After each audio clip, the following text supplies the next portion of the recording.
Welcome back. Well, the President Bola Tinubu-led administration is planning to spend 6.75 trillion naira of its projected 27.5 trillion budget on defense and security, education, and infrastructure in 2024. The administration is also eyeing 10.42 trillion from tax, dividends, and others.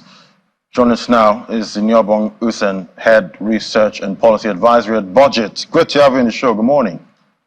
Yeah, good morning, Ladi, and thanks for having me. Right, so we'll be focusing on the what to expect for spending, going into 2024. I'd like to get your take at BudgIT, on this proposed appropriation bill for 2024. How are you guys seeing it? So if you look at the macro fundamentals, you're looking at the exchange rate, which has been placed at 750, although it's still some levels away from what the current rate is at 850, at about 853, but it still looks a little bit realistic. But for inflation, we think it's ambitious. You currently have inflation, as at the last count in October, at about 27.3%, and food inflation at 31.8%. And if you look at the legacy issues driving inflation, we do not think that those can be adequately addressed to reduce inflation to 21.4% in the 2024 fiscal year. If you also look at oil productions, we have our projections also at 1.78 million barrels per day. As at October, we're producing 1.35 million barrels per day. For the second quarter of 2023, 1.2 million barrels per day. Also, those legacy issues around oil theft, alien oil assets, infrastructure, as the case may be, declining investments, those issues have not been addressed. And we do not think that, over the course of the next 12 months, those issues would be addressed for us to ramp up production to 1.78 million barrels per day. Then if you come to the fiscals, for revenue, we also think that the revenue is overly ambitious, especially if you situate it within the current performance. Which brings me to an issue that I think that government needs to address headlong, and that has to do with the reporting of our fiscal accounts. If you look at what the Accountant General reports on the Open Treasury portal, it's way below what you would often see with the budget implementation reports or the MTF, as the case may be, and now with the presentation of the 2024 budget. So as at August 2023, by the account of the Accountant General of the Federation, we had our revenue at about 3.9 trillion. And with the presentation of the budget, it was announced that as at September 2023, we had the revenues at 8.6 trillion. So that would mean that in 30 days, we were able to raise 4.6 trillion naira. I don't think that's possible. So there needs to be some harmonization around the reporting of fiscal accounts so that we know exactly where we are as it regards whether revenue, expenditure, or what we spend in servicing our debt. On the expenditure front, of course, we like the fact that more priority has been placed on capital expenditure. And we feel that in the course of implementation, that with regards to disbursement, that government puts its money where its heart is, with regards to how it allocates resources in that regard. For debt servicing, of course, if you look at historical trends, government has often exceeded its projections for debt service. And so we feel that if government is not able to meet up with that 18 trillion naira revenue target, that's would widen the deficit and the need for borrowing. If you now come to the deficit financing, we need some clarity also on what government intends to do with the $8.6 billion and 100 million euros borrowing plan that it had announced. Because if you juxtapose that with the plan for foreign borrowing for the 2024 budget year, it puts it at 1.7 trillion. But by our calculations, that $8.6 billion and the 100 million euros takes the foreign borrowing plan to 6.5 trillion. So we need to know exactly that borrowing plan, is it meant to fund this year's budget? Is it supposed to fund the medium-term expenditure plan, which we think wouldn't be the right way to go, because you can't be planning to borrow now for appropriations that are not in effect yet. So we need some clarity around what that deficit financing for government would look like. Also, for the domestic borrowing, now that it has outlawed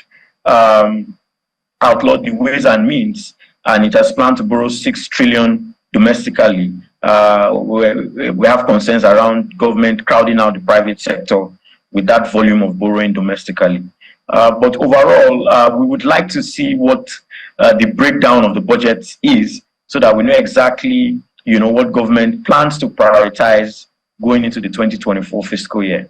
I guess we already have, some idea of what's going into education, health, defense. We're seeing defense is still taking a big chunk, of that proposed expenditure. But looking at, spending at least 6 times more on servicing debts next year, in your opinion, what do you think is the way to navigate this for some kind of soft landing? Yes, so I do not know if that is correct, if we are going to spend, 6 times more from previous levels. But with regards to financing the deficit, of course, it's only the revenue. If you're able to grow your revenues to levels where you would need to, you need less deficit financing to support the budget. That's the only way you can reduce, that burden with regards to borrowing. So we need to ramp up, activities around revenue mobilization. If you look at the oil sector, for instance, that sector, has experienced negative growth over the last couple of years. We are hoping that with the removal of subsidy and, and government addressing oil theft, that is able to contribute significantly to government revenues for 2024. But if you come to solid minerals revenue, which is where I'm a little bit concerned, in fact, over the course of the next 3 years, in the medium term, government is projecting not to earn more, up to 6 billion naira from the minerals and mining sector.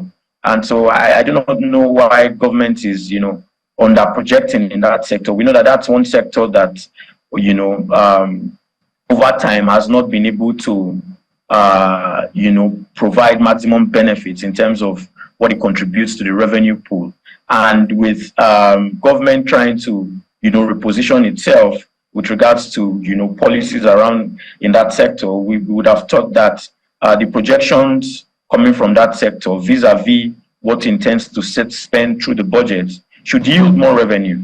And so that's one sector that we're hoping. I mean, Nigeria is blessed, in commercial quantity, with solid minerals across the length and breadth of the Federation. But aside oil, we've not been able to, translate that into wealth for the country, and also have that as one of the diversified bases of revenue for government. We hope that would change.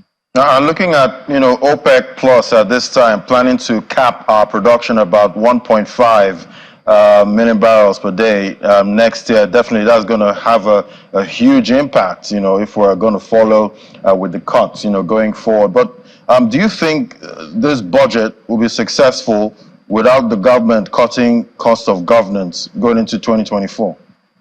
Definitely, it's not going to be successful.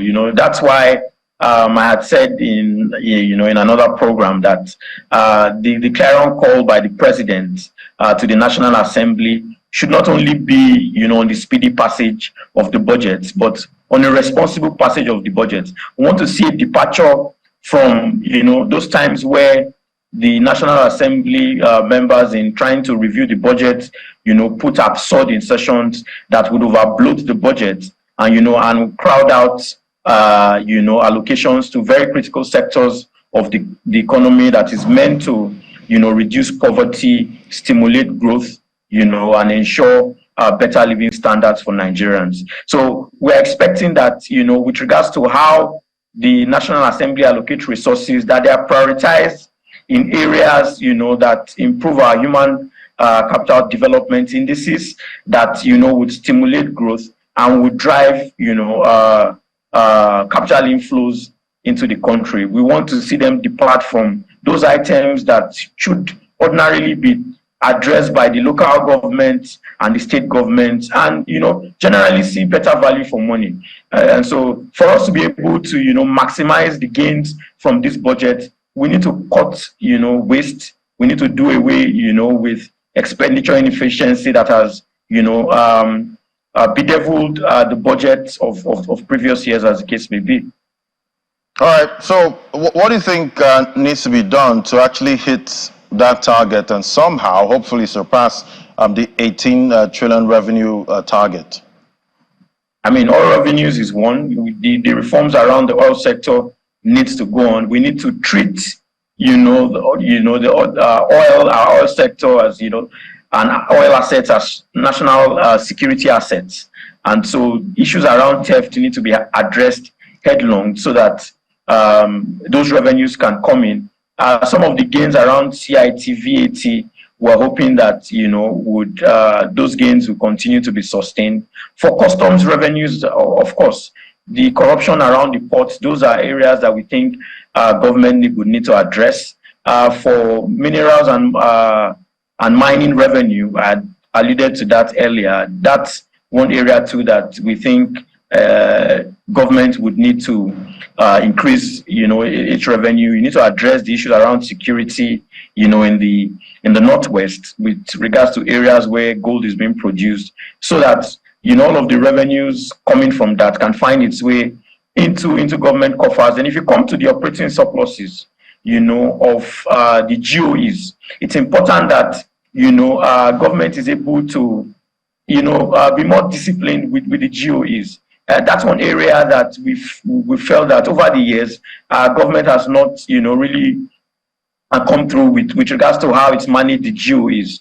As it is for the previous years, the GOEs budgets, have not been taken together with the budgets of the other MDs. It would look like the GOEs that have been set up to generate revenues for government, are operating in a world of their own. So we're expecting that this budget that was presented before the National Assembly included the breakdowns of the GOEs, and so that we're able to track exactly what those GOEs are generating and spending. Because if you look at the budget implementation reports, it often excludes the revenues and the expenditure of those GOEs. And so we expect that if the GOEs are supposed to contribute a significant proportion of your revenues to the pool, that there's a lot more transparency around what's happening with their revenue and their expenditure. Right. So much to unpack there. Thank you so much for coming on. Nyobram Usen, Head Research and Policy Advisory at BudgIT. It was great having your perspective. Yeah, thanks for having me, and have a lovely day. You too.